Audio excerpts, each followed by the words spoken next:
Hi, it's Sandy Parker, and welcome to Crafting for Almost Everyone. Today we're going to make a really simple but cute wedding card, and I hope you'll stay tuned. I'm using a couple of stamp sets. I'm using Congrats from Hero Arts. It also comes with a die in it for the Congrats. And then the other one I'm using, I'm not sure if it's still made, but it's from Rubbernecker Stamps. I don't know the name of this stamp. It is a bride and groom. And I'll look and I'll put the information below if they still make it, but I don't think they do for some reason. I don't know why I think that. The first thing I want to do though is I'm going to stamp my people, and I'm going to use archival gray ink because I think I'm going to be adding some color to this.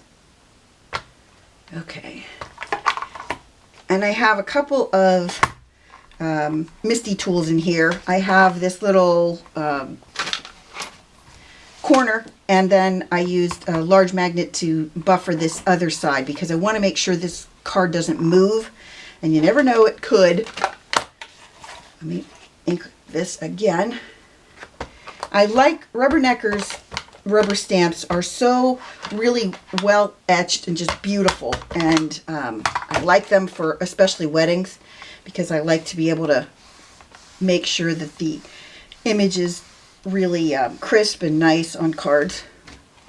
So let's go to Congrats. What I'm doing with Congrats is I thought I would do as many of the Congrats as I can get on the page above the couple, and then I'm going to write on your wedding to the right of it. That's my thinking anyway. This is, if you've never seen me do this, this is from the Dollar Tree. It's the thing that wipes off a dry erase board. My friend Sherry sent me this, and I have to say I like it better than the other ones because I can hold it and kind of push down where I want to push it. And the paper I'm using is from Recollections. It's 110-pound heavyweight. It's nice for card bases because it's very thick. You get it from Michael's if you didn't know. I already rubbed my little baggie over the paper because I'm going to be using embossing powder. And you want to make sure that you've always tried to make sure you don't have any area of your card that you're going to put embossing powder on that you haven't done that to. You have to make sure you've done that so that you don't get a bunch of stray crumbs everywhere. Then I'll put that out of the way, and we're going to heat set this. And when I heat set things like this, I like to heat up my tool for a long time. Well, at least 10 seconds, I'd say. I have a little bit of black ink up here, so I think I'm going to cut that part of the card off. And then I might trim the card down this side. I haven't decided, but I'm definitely going to cut off that teeny tiny bit up there. Okay, I think my tool is hot enough. You're just going to want to make sure you put it on the letters until you see them changing, and if they look a little bit waffly, wait for the waffle to flatten out a little bit. So that's those two. I'm hoping I can meet or make another Congrats there, and I'll show you how I did the last one. Basically, I just moved the card up, and hopefully if I move it up this time, we can get one more Congrats in there. We're leaving the Congrats where it is because I know it's straight. Okay, so I'm going to stamp it right there. I finished stamping and embossing everything, and I'm thinking about putting some of these jewels on. Haven't decided that yet. I have pink ones and I have purple ones, but I did want to color my images a little bit. So I'm going to have a little bit of water in this little pan, and then put it to the back, and I'm going to use a little paintbrush, and I'm going to start by scribbling on this wrong one, scribbling on this plastic. These are just water-based markers, and remember, water-based, not not alcohol markers, because this won't work with alcohol markers. It's only going to work with water-based. And these are Stampin' Up! Markers that I've had for a very, very, very long time, and they're still super juicy, which makes me really happy, because you never know when you get markers how that's going to last. But the colors I'm using, this one is Concord Crush, and this one is Wisteria Wonder. I wanted some of the purple tones so that I could make some accents maybe on her dress.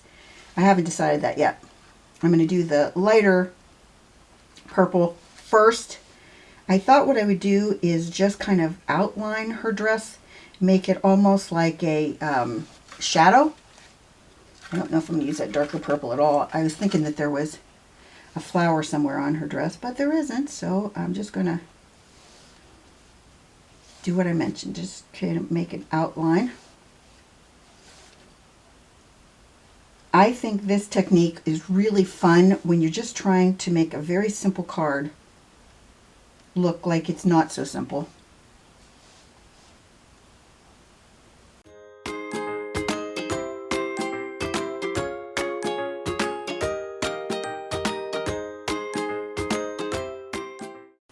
Okay, this is going to sound stupid, but what do you think that is? I don't know what that is. Is that part of him? Is that part of her? Why doesn't her dress have a line there up to her? Ugh, I don't know. I'm just going to make it like it's his.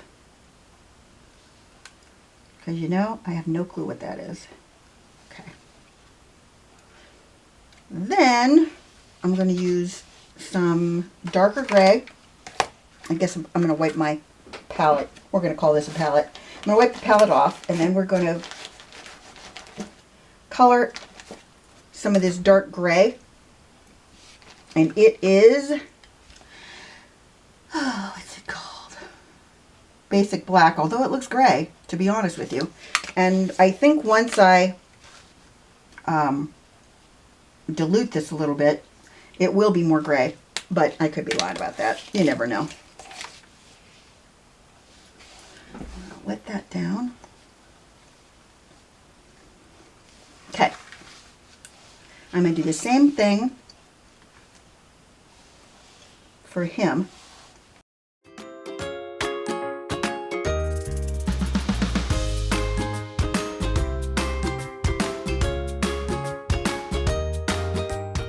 I'm going to add some dark brown, and this color is chocolate chip, if it works, because it's really old.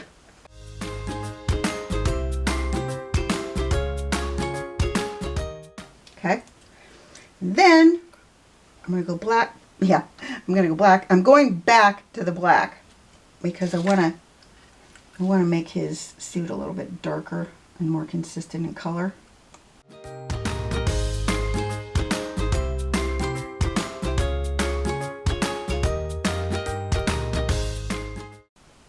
Then back to another brown. Let's see if I can find this other brown that's called Early Espresso. This is the darker one of the browns, so it should work better. Oh yeah, it's much browner.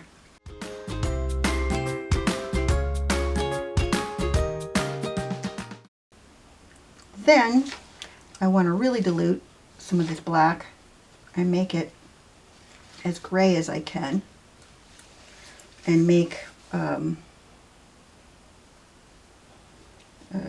spot underneath them so they're not hanging in midair like that.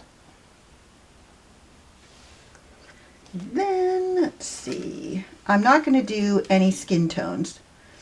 I think that would be more than I am equipped to do. I think what I'm going to do now is just glue on our little beads, whichever one I can decide on. So now I think I'm going to glue these on with some glue dots if I can.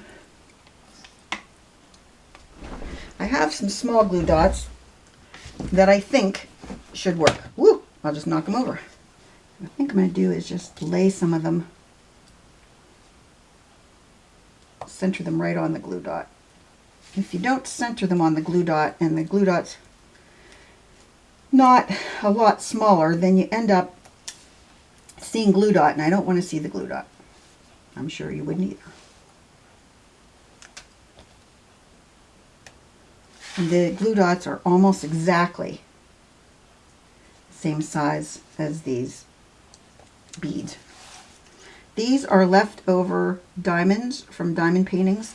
I keep all the ones that I use that are like crystal looking, because I think that the ones that are just pale color, you know, just I don't know, we'll just call them just the ones that have a color on them. I don't think those are as interesting and usable as these ones are. When you have this crystal look, I think they look really nice when you put them on a project. So that's what I'm thinking. So far, I've got a few of them lined up here. If you ever have trouble getting your glue dots to come off, a really easy way to do it is to flip them over. I have glue dot right there. If you rub it until the backing turns a whiter color, that means that the glue dot is going to release. So if you just kind of rub all of them, they should come off much easier. That's what we're going to say anyway. All right, this one is just hanging off the end, so I believe I should be able to just put this one down and just pull it off like that. And then I got a little bit of ink right there, so I'm just going to hide it. And a little more ink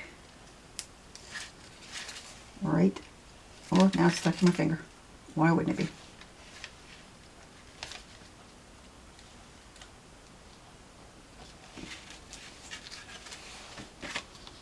Okay, I'm not sure if I want to do anything else, but I think that's it. I think it looks simple, kind of elegant, not horrible. So I hope you enjoyed this, that you give it a thumbs up and subscribe, and please tell your friends about me on social media because you know I love that. And thanks so much for watching. Bye-bye.